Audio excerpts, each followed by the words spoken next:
¿Qué tal, Egunon? Hoy ahondamos en la europesadilla que vivimos a día de hoy. Europesadilla, así se titula el nuevo libro, cómic del escritor y dibujante o viñetista catalán Aleix Saló, que añade que alguien se ha comido a la clase media. Aleix, buen día. Buen día, ¿qué tal? Bueno, ¿quién se ha comido a la clase media? Pues un poco los tiempos que corren, yo creo, y esta serie de fantasmas que pueblan el túnel de terror que he querido describir con un poco de sátira, de hecho, y con humor en Europesadilla. Bueno, si no les suena Aleix Saló, tal vez les suene más si les digo que él es el autor de otras obras, como puede ser Españistán o Simiocracia, que ahondan en los motivos de la crisis que vivimos a día de hoy. Les vamos a mostrar ahora la introducción a la europesadilla que acaba de presentar Aleix Saló y vamos a volver luego al diálogo con el autor. Os presento al profesor Vicenç Novarro y al doctor Huerta de Seto. El profesor Novarro adora los estados voluminosos, pero el doctor Huerta de Seto los detesta. Novarro cree que el sector privado tiende a prácticas abusivas y defiende un Estado con numerosas empresas estatales, banca pública y un mercado económico fuertemente regulado. Para el profesor Novarro, no hay prosperidad sin un Estado que garantice la redistribución de la riqueza. ¡Ole, ole, el Estado de España! Huerta de Seto, en cambio, cree que una economía sobreregulada ahoga a las empresas, incita a la deslocalización y fomenta el paro. Y que las empresas públicas, al no perseguir beneficios, pierden competitividad y son un pozo sin fondo para el dinero público. Con lo que, al final, según Huerta de Seto, el Estado ya no redistribuye la riqueza, se la queda. Su receta para la prosperidad es un mercado con libre competencia, que permita a las empresas más competitivas crecer y aumentar su contratación. En una escala entre las dos teorías, ¿cómo distribuiríais las políticas de los principales partidos? ¿Así? ¿Así? ¿Así? ¿Así? Bueno, en realidad sus métodos de gobierno se inscriben en otra dimensión. La causa, la propagación de un parásito en sus cúpulas directivas. ¡El vampiros ibéricos! Un espécimen mediocre e incapaz de tener éxito en la vida real. De aquí su afán por entrar en política y aferrarse a un cargo como si le fuera la vida. Su táctica consiste en colocar a sus congéneres a medida que ascienden el partido, hasta infectar la directiva y a estamentos paralelos. Sus apoyos acérrimos le aseguran total impunidad ante cualquier delito. Y cuando controla el Estado, distribuye los fondos públicos entre medios, sindicatos y demás organismos según si son afines o rebeldes, amiguetes o díscolos. Galletita, no galletita. Galletita, no galletita. Galletita, no galletita. Así, en vez de redistribución de la riqueza, tenemos clientelismo. El chantaje se extiende al mercado económico, donde el Estado concede trato de favor a un selecto grupo de empresas, que agradecen el gesto pagando comisiones o colocando a políticos en sus consejos directivos. El resto de empresas son marginadas a lidiar con una elefantiásica burocracia. Si esto es libre competencia, mis son claveles. El problema para Novarro es un poder económico que corrompe al político. Para Huerta de Seto es un poder político que corrompe al económico. Sea como sea, este monstruo de dos cabezas acapara nuestros pocos recursos y se niega a autodesmantelarse. ¿Los de arriba contra los de abajo? ¿Los de izquierda contra los de derecha? ¿O más bien los de fuera contra los de dentro? Bienvenidos todos al túnel del terror.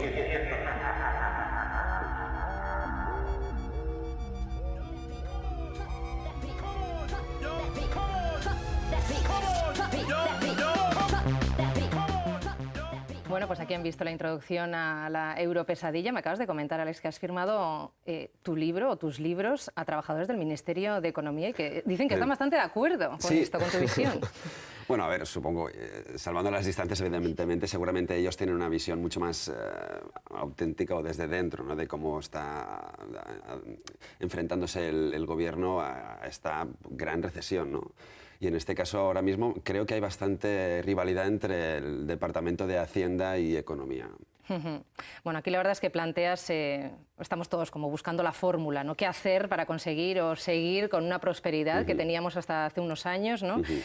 Con o sin redistribución de la riqueza, también mencionas la corrupción. La verdad es que básicamente toda tu obra, la que conocemos, se trata los mismos temas. ¿Por qué insistes tanto? No sé si los mismos temas, a ver si, digamos, el núcleo de la cuestión al final es qué tipo de sociedad queremos, ¿no?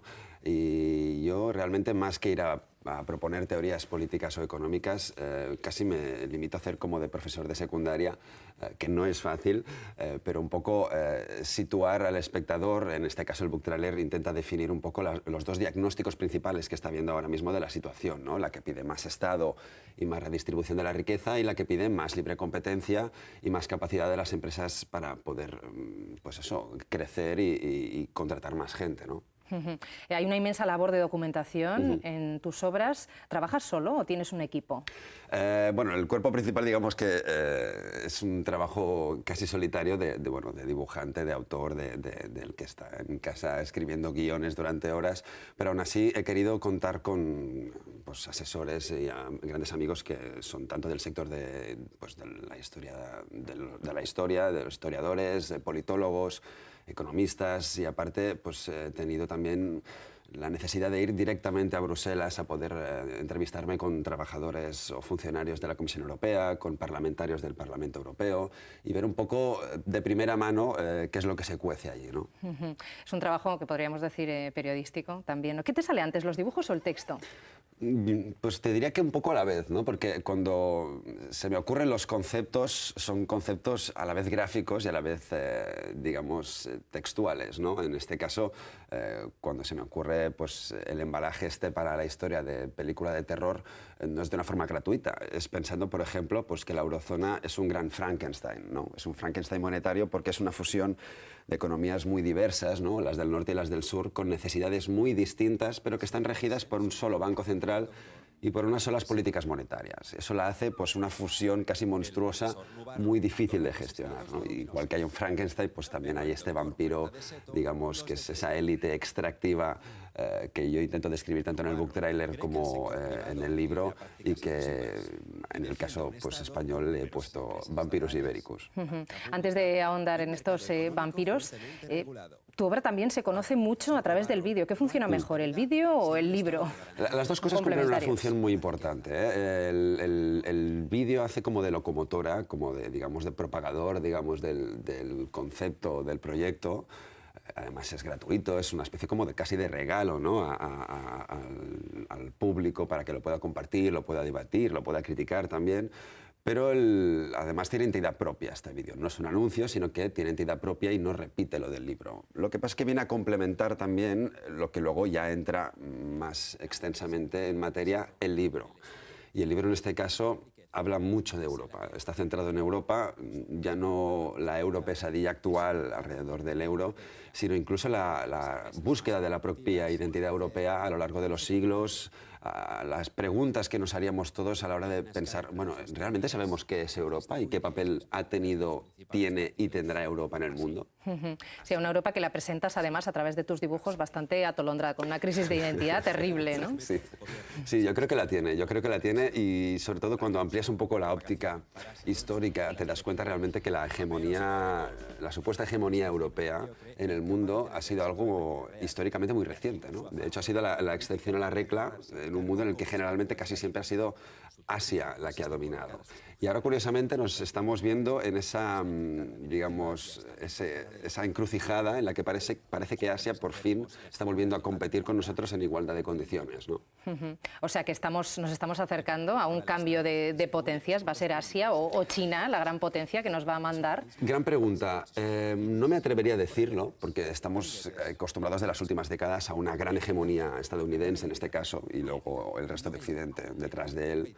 Pero tampoco te sabría decir si China va a dominar, que de hecho los propios expertos tampoco lo tienen muy claro. Lo que está claro es que vamos hacia un mundo donde, pues, si hace 10 años las principales decisiones mundiales se tomaban en las cumbres del G7, las principales 7 potencias económicas, vamos hacia un mundo donde se tienen que tomar estas decisiones en el G20.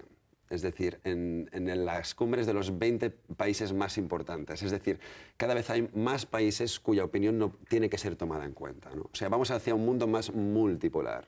¿Y esto por qué? ¿Quién tiene la culpa de todo esto? ¿La globalización? Un poco la globalización, sí, tú lo has dicho, la globalización que de hecho fue impulsada por propio Occidente, pues con sus grandes organismos como la Organización Mundial del Comercio, como el Fondo Monetario Internacional, que eran de aura occidental y que pretendían pues, acabar un poco con los aranceles, con las fronteras comerciales y poder convertir el mundo entero en un mercado potencial para las empresas occidentales. Lo que ha ocurrido ahora es que resulta que Asia y el resto del mundo se han adaptado al fin mucho mejor a este mercado global, entre otras cosas porque también parten de un mercado laboral propio mucho más precario. Y ahora nos está costando mucho, digamos, ponernos a su altura, porque es que a nivel de fabricación o de precio está claro que ahora, por ejemplo, todos contamos con teléfonos fabricados en Asia, ¿no? Claro, es que todo esto se ha ideado desde arriba, podríamos decir, las élites, pero el pueblo también se ha aprovechado bien de todo esto, ¿no? Bueno, tú nos lo muestras también a través de imágenes, cuando dibujas pues, talleres de fabricación textil. Podríamos hablar, por ejemplo, del caso de Bangladesh, ¿no? Ahora nos llevamos todas las manos a la cabeza cuando vemos a la gente de Bangladesh que muere en los talleres, en unas situaciones precarias, pero todos nos aprovechamos luego de los bajos precios de las prendas que nos llegan de allí. Nos aprovechamos, pero a la vez también nos está afectando, digamos, en nuestros derechos laborales, ¿no? Es decir, nuestras empresas se ven cada vez más obligadas a ser más competitivas para poder exportar y competir con empresas extranjeras, pero eso a la vez repercute en pues, un mercado laboral cada vez más precario, ¿no? ¿Por qué? Porque es que al final ellos están mejorando, pero nosotros estamos empeorando. O sea, vamos hacia la igualación un poco, ¿no? Yo en todo caso comparo lo que es la nueva globalización con la revolución industrial, ¿no? Es un fenómeno de unas dimensiones increíblemente grandes, con una cara muy oscura y muy dramática, pero con una cara muy beneficiosa. La revolución industrial, por una parte, esclavizó a una gran parte de la población, siendo clase obrera aquí en Europa, pero luego nos trajo muchos avances sin los cuales ahora no podríamos tener esta calidad de vida. Con la globalización ocurre un poco lo mismo, ¿no? Estamos viendo cómo también se empezó a explotar en el resto del mundo, pero este resto del mundo ha empezado a progresar también, ¿no? Y es como la revolución industrial. O te adaptas o no te adaptas. Ya, pero ¿qué tenemos que hacer entonces? Si cada vez se recortan más nuestros derechos o está mermando nuestra calidad de vida, tenemos que tragarnos las consecuencias negativas, también aprender a convivir con ellas, consecuencias negativas de nuestra avaricia en parte también, porque lo hemos querido todo, pero claro, todo... Claro, teníamos la parte buena, ¿no?, de la globalización, pero no teníamos la parte mala, ¿no? Es decir, teníamos unos derechos laborales a nivel europeo, pero luego podíamos ir a comprar pues, al bazar productos a un precio pues, de fabricación china, ¿no? Alemania, por ejemplo, es un ejemplo de un país que ya se planteó este debate hace muchos años y que apostó en su caso, en vez de por producir barato, pues por producir de calidad, ¿no? Y por potenciar exportaciones y por potenciar un I+D, una investigación y en este caso una industria química y automovilística totalmente punteras, ¿no?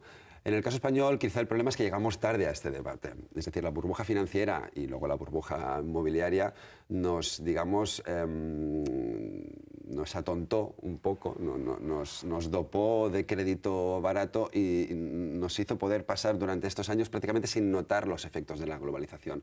Pero ahora estamos pagando, digamos, una post-burbuja, pero también estamos pagando una vuelta, digamos, a esa intemperie global que es el mercado económico. Hablas de la eurozona como una aberración que nació como un auténtico Frankenstein monetario. Dices que es fruto de una mente muy optimista o muy perversa. ¿El euro está abocado a desaparecer? Está abocado a acabar de consolidarse o a desaparecer. Lo que está claro es que ya no el euro, las propias instituciones europeas que fueron construidas, digamos, un poco con los remanentes y las competencias residuales que estuvieron dispuestos a ceder los estados cuando se firmó Maastricht, ahora está resultando muy disfuncional, porque el problema de la época de volatilidad que estamos viviendo, primero es que hay que actuar con rapidez cuando aparecen pequeños incendios económicos como el de Chipre, y segundo, pues digamos, hay que tener en cuenta que las crisis cada vez se contagian con más rapidez. Entonces, esta Unión Europea tiene que acabar de consolidarse o desaparecer, ¿no? En el caso del euro, a mí me comentaba un alto funcionario de la Comisión Europea que se presentaban al principio dos escenarios posibles, ¿no? Mantener el euro a toda costa o acabar con él y volver a las monedas nacionales. Pero por lo visto está tomando mucho poder una vía de en medio que por lo visto podría ser dividir el euro en dos partes, un euro del norte y un euro del sur. Un euro del norte que se adaptara a unas economías exportadoras y ahorradoras como las del norte y un euro del sur que se pudiera devaluar un poquito, pudiera ayudar a esta devaluación interna que a veces necesitan las economías del sur para poder ser un poco más competitivas a nivel de precio en vez de calidad, ¿no? O sea que esta sería la fórmula para reconciliar a estas dos almas que conviven en la Unión Europea. Podría ser. A mí no me parece mal. A ver, no soy experto, es una opinión totalmente personal, pero quizás sería la menos traumática, ¿no? Con una Angela Merkel todopoderosa, la verdad es que la has dibujado y mucho en esta obra. No, realmente es un personaje sin el cual no se puede entender la época actual, ¿no? Y para mí me parece un personaje, o mejor dicho, una figura política fascinante, con sus luces y sus sombras, ¿no? Y en ese sentido me recuerda un poco a Margaret Thatcher, no tanto por sus políticas, sino por esta forma de ser y de ejercer el poder político con unas convicciones muy monolíticas, con unas ideas muy claras, pero llevándolas a cabo hasta las últimas consecuencias, ¿no? Con a veces una excesiva rigidez, ¿no? Y un poquito de falta de mano izquierda a veces para poder adaptar ese plan que ya tiene tan bien trazado, que es el de obligar a las economías del sur a reestructurarse y hacer la reestructuración y la adaptación al mercado global que ya hicieron en el norte hace unos años. Y de hecho terminas tu libro con esta reflexión del millón, que la pones en boca de Angela Merkel, que dice: en la Unión Europea tenemos el 9% de la población mundial, 25% del PIB global y el 50% del gasto social de todo el mundo. Claro, ¿esto cómo lo hacemos? Claro, es que cuando tienes en cuenta este dato, te das cuenta primero de lo privilegiados que somos. No es que no nos lo merezcamos, ojo, no estoy diciendo que no, es que no nos estamos mereciendo, pero hay que trabajárselo duro para mantener, digamos, esta calidad de vida que hemos podido mantener en Europa y en Occidente. No, te diré incluso solo en Europa, porque, digamos, Estados Unidos, por ejemplo, no tiene este volumen de gasto social que tiene, por ejemplo, Europa, ¿no? Estados Unidos tiene un estado del bienestar mucho más ligero y mucho más precario, de hecho. Estados Unidos tiene una cultura muy individual, muy de que cada uno se espabile y no dependa del Estado, ¿no? En este caso, es el propio modelo europeo el que está en juego. Ya. Pero es ella la cabeza visible de los que quieren hacernos purgar todos nuestros pecados, ¿no? Sí, parece que sí, pero tenemos que tener en cuenta que en el fondo ella está primero llenando un vacío de poder, que es el de las instituciones europeas, que realmente no representan una institución más poderosa que la de los estados, sino al contrario, son los estados que imponen sus criterios y sus vetos a las instituciones europeas. Y en este sentido, el estado que tiene más poder, porque es el que pone más dinero, es Alemania. Eso hay que tenerlo en cuenta. En todo caso, creo que Merkel se ha autoimpuesto no sé si, digamos, este destino vital suyo de salvar Europa a su manera, cuando parece que, depende de cómo la salves, puedes acabar de arruinarla, ¿no? En ese sentido, yo también soy muy crítico con Merkel. Claro, porque parece que lo único que viene de ella es como la orden de recortar, recortar. Hemos visto también otra de tus viñetas. Y claro, a base de recortar, nos cargamos a la clase media. Esta clase media, sí. Esta clase media, que es la que, mira, precisamente es la que sustenta, creo, mejor el estado del bienestar en Europa, ¿no? Porque es la que aporta más recursos. Al final, las clases altas, aun teniendo más recursos, saben esquivar mucho mejor, digamos, las cargas fiscales, ¿no? Y esta clase media había sobrevivido durante las últimas décadas a base de una receta de pronóstico a largo plazo, ¿no? De planes a largo plazo, de ahorro a largo plazo, de tener patrimonio, de tener hipoteca, de invertir en los estudios de los hijos, en trabajos de sus propios miembros en empresas durante 10, 15, 20 años. Y ahora esta receta, digamos, de la precaución está siendo la más perjudicada por esta nueva era de la volatilidad. ¿Por qué? Porque estamos viendo que el que tiene patrimonio se le devalúa de valor, el que tiene ahorros está sufriendo mucho para ver dónde los pone y no los pierda, con el caso de las preferentes, ¿no? O con las quitas en Chipre, ¿no? Y parece que esta receta ahora es perdedora, esta receta que había hecho a la clase media ganadora. ¿Cuál es la nueva receta? ¿Cuál es la que ahora se está viendo más beneficiada en este nuevo panorama? Pues el que ha apostado por una vida a corto plazo, el que tiene poca carga en la espalda, el que tiene poco patrimonio, el que vive de alquiler y tiene más capacidad de un día para otro moverse de, pues eso, de Bilbao a Toulouse en caso de que le salga un trabajo, ¿no? Entonces, esta receta de la estabilidad se está viendo totalmente destruida en favor de una receta de la flexibilidad y la libertad, ¿no? Estás notando muchas protestas y, de hecho, pues como vivieron su auge a principios de este milenio, las protestas contra los foros de las grandes organizaciones internacionales, ¿no?, de los países más ricos, pero ¿esto ha servido para algo? Es curioso, porque yo ahora repito mucho, ¿no?, el concepto de globalización, pero parece que ahora mismo, por ejemplo, la globalización no es un concepto que esté entrando en el debate de la recesión actual. Pero, como tú bien dices, hace 13 años, a finales de los 90 y en su punto álgido en 2001 en las protestas de Génova, era el punto central del debate, ¿no?, del mundo occidental en el mundo, ¿no?, la globalización. Una globalización que ponía de los nervios a sindicatos, a clase trabajadora y a la juventud, ¿no?, porque lo considerábamos, no sé si incluirme, yo en ese momento tenía 15, 16, 17 años y alguna protesta sí que llegué a ir. Consideramos que estas grandes cumbres del G7, del Fondo Monetario Internacional, de la Organización Mundial del Comercio, como en Seattle, eran, digamos, la fuente de todos los males, ¿no? Eran estas reuniones de los grandes capataces del mundo que de forma totalmente antidemocrática y egoísta pues se repartían el pastel mundial, ¿no? Al menos esa era la visión que teníamos en ese momento, ¿no? Y cuando veíamos pues, esa dramática desindustrialización de zonas enteras de Europa, por ejemplo en Inglaterra, o incluso también ocurrió aquí en España a menos escala, llevó a la gente, mucha gente al paro, ¿no? Y esto se consideraba que era culpa de la globalización, ¿no?, de la deslocalización de estas empresas a estos países, digamos, más precarios. Esto, curiosamente, ahora no está en debate, pero no dejamos de estar en otro capítulo, digamos, de esta transición. Lo que pasa es que a nosotros la burbuja inmobiliaria, como te he dicho antes, nos hizo olvidar temporalmente, digamos, este proceso, ¿no? Ya, te pregunto esto porque estamos en puertas de una nueva huelga general aquí en Euskadi y, bueno, pues hay gente que se plantea también hasta dónde, pues, nos puede servir, ¿no?, hacer más huelgas, porque hay una, otra... ¿Cuál sería la fórmula? ¿Nos tenemos que adaptar sí o sí, tú crees, a los nuevos tiempos? ¿De qué forma?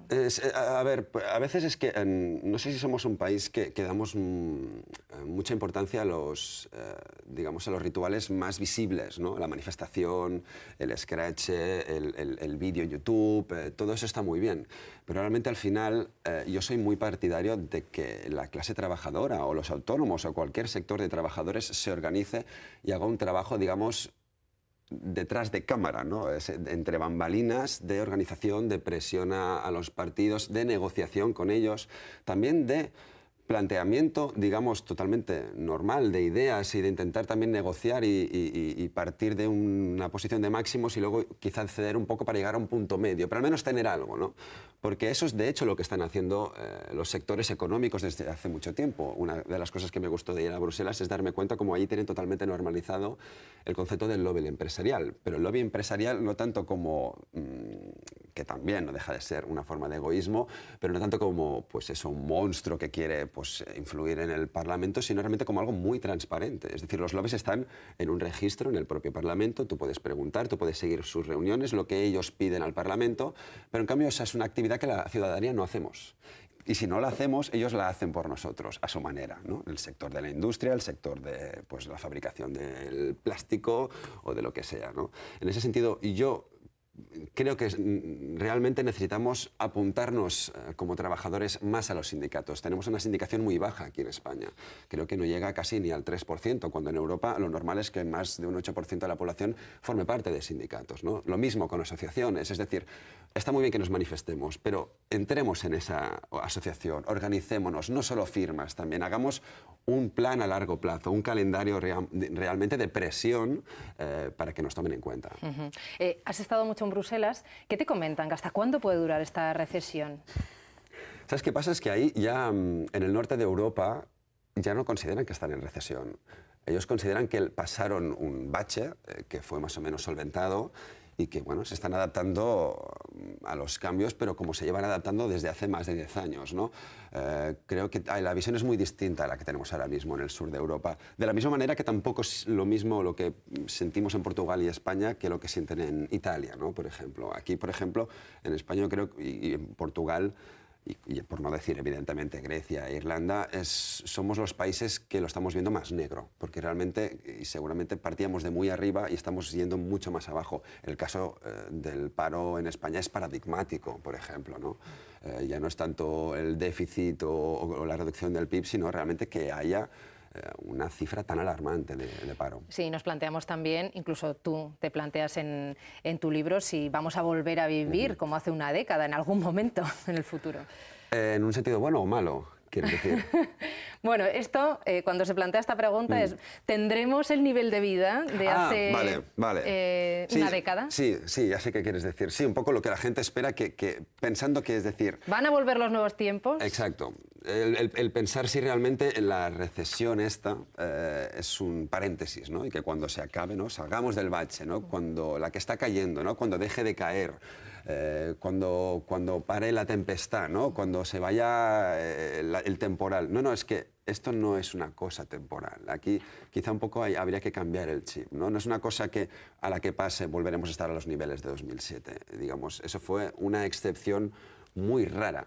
Y lo digo con todo el optimismo, ¿eh? Es decir, creo firmemente que a la que desde todos los sectores tomemos en cuenta en qué dirección sopla el viento y naveguemos a favor del viento, vamos a poder sacar mucho más partido a esta situación que es un poquito, digamos, con menos recursos, pero que también muchas puertas se están abriendo, ¿no? En muchos sectores culturales y económicos, y lo estoy viendo con mucha gente que realmente pues está montando empresas y le está yendo bien porque es muy imaginativa y eso también trabaja mucho, todo hay que decirlo. Pero igual nos lo tendremos que currar mucho más, ¿no?, que hasta ahora. Sí, eso seguro, eso seguro. La cultura del pelotazo ahora mismo yo creo que es cosa del pasado, cosa que no sé si decir que también me alegro, ¿eh? Y también nos preguntamos si va a sobrevivir nuestro modelo de Estado. Hace unos días en esta misma mesa tuvimos un debate sobre las pensiones y la verdad es que los dos expertos que teníamos de aquí nos decían que es que todo apunta, todo nos lleva hacia las pensiones privadas. A ver, el problema de aquí es un debate muy sensible, concretamente las pensiones aquí, ¿no? Ha sido, curiosamente, el último reducto que no se ha tocado, o cuando se ha tocado de una forma muy suave, ¿no? Porque los dos principales partidos son muy conscientes que la principal bolsa de sus votos suele ser, pues si no gente pensionista, gente que está a punto de serlo en menos de 10 años, ¿no?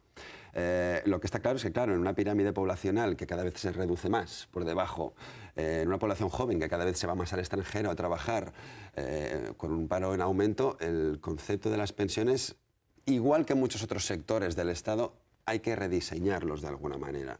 Yo evidentemente no es que esté a favor de reducirlas, pero evidentemente lo que no podemos es sobrevivir con un Estado diseñado para un momento económico que ya ha desaparecido, ¿no? No me gustaría cerrar esta entrevista sin hablar del miedo. La verdad es que por miedo a perder el empleo o por el miedo también, porque hablas mucho de cómo nos ha influido el 2001, que fue como el año que cambió todo, ¿no? Que cambió nuestras vidas, un antes y un después, los ataques terroristas. Pero antes de hablar de la relación con el mundo del Islam que tenemos a día de hoy, el miedo hace que cedamos nuestras libertades. Somos presos del miedo en este momento y por eso nos estamos dejando comer. Es probable, ¿eh? Es probable, y eso se nota, creo, en una cesión más agudizada de, pues, digamos, los comités de empresa de trabajadores a la hora de ceder mucho más, ¿no? De cara a las presiones de la patronal. Yo soy muy crítico también con la patronal, creo que está haciendo unas propuestas a veces totalmente censurables, pidiendo más bajada de precios directamente, como si la adaptación al mundo global se redujera bajando sueldos, ¿no? Eso no es así. Eso para mí es una perversión, digamos, de lo que es un modelo mucho más complejo, que es reestructurarse para adaptarse al mundo global. No es bajar sueldos simplemente. Pero en ese sentido sí que es cierto que hay mucho aprovechado de eso, del miedo, ¿no? Y yo me solidarizo, aunque digan que los jóvenes estamos mal.